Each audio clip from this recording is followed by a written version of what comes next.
Alors l'idée de mêler comme ça la fiction et le documentaire, en fait, c'était pardon, depuis le départ. Le point de départ de ce film, c'était un film donc, itinérant à travers le Massif central. Nous, on savait qu'on allait rencontrer énormément de gens, et on n'avait pas envie de tomber dans quelque chose qui serait justement un documentaire un peu classique, où on aurait une série comme ça d'entretiens. On avait envie que les rencontres, elles soient provoquées autrement et qu'on sorte un peu du schéma, on va dire, plus traditionnel du documentaire. Très vite, on a eu envie qu'il y ait un personnage de fiction qui deviendrait en fait le fil conducteur du film et qui serait un peu, qui nous permettrait finalement de passer de lieu en lieu à travers le Massif central et de passer de personne en personne. Donc on ne savait pas qui on allait rencontrer, mais par contre, en amont, on a essayé d'imaginer qui pouvait être ce personnage, pour quelles raisons il faisait ce voyage. Donc très vite, on a décidé qu'on allait confier ce rôle à un ami qui n'est pas comédien, mais qui avait déjà joué dans un de nos films, qui est agent au Pôle emploi. Et on s'est dit que c'était la bonne personne en fait pour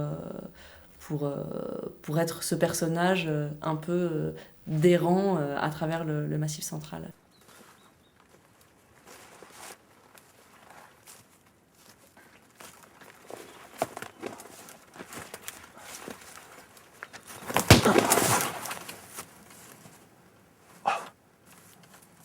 Ouais, il fait peur quand même. Vous aussi. C'est dangereux de se promener habillé comme ça. Hein. Il faudrait... bon, là, on est en période de chasse. Bon, ça, vous pouvez pas le savoir, mais bon. Ça aurait pu être pire, quoi. Le film voilà, était tout le temps à cheval entre le documentaire et la fiction, dans le sens où nous, on rencontrait un tas de gens pour voilà, écrire les scènes, imaginer les situations. On avait des discussions avec eux, des discussions voilà, sur leur vie, ce qu'ils faisaient, ce à quoi ils croyaient, etc. Et puis, on avait une semaine de tournage, durant laquelle on faisait venir cet ami qui, tout à coup, devenait le personnage du film. Et il fallait voilà, qu'il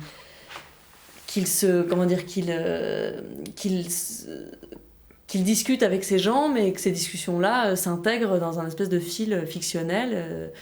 Et donc, à chaque fois, il fallait imaginer des situations de rencontres. Et du coup, on était voilà, dans quelque chose de l'ordre d'un récit. Et puis après, les gens parlaient en leur nom propre, de leur vie. Et donc là, on était complètement dans le documentaire. Bonjour.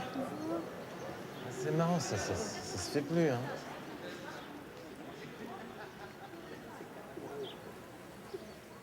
C'est une tente, ça, non? Hein? Il y a tout, là, les piquets. Ah ouais.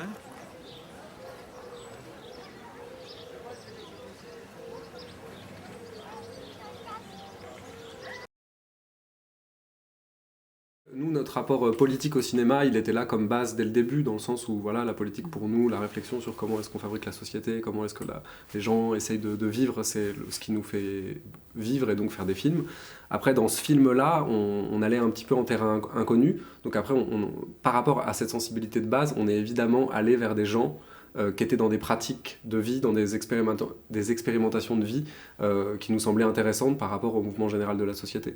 Et du coup, précisément, le discours politique que tient le film à la fin, même si c'est un discours quand même assez diversifié, mais où il y a quand même un peu une ligne générale, c'est quelque chose qui s'est construit au fur et à mesure par le hasard des rencontres qu'on faisait, mais en sachant qu'on n'allait pas vers les gens totalement au hasard, qu'on faisait confiance à notre sensibilité, en effet, à un certain hasard des rencontres, mais très vite, on est allé chercher des gens qui tentent de transformer un petit peu leur vie et donc le monde au quotidien de manière simple mais de manière très radicale et qui nous semblait pour certains et pour beaucoup assez exemplaire, même si eux s'en défendent de l'être, mais voilà. Et donc voilà, c'est quelque chose qui s'est affirmé au fur et à mesure, mais à partir du 2e, 3e mois, après c'était une certitude et du coup on est allé peut-être encore plus chercher ça sur la fin du voyage, quoi, qui a duré 7 mois.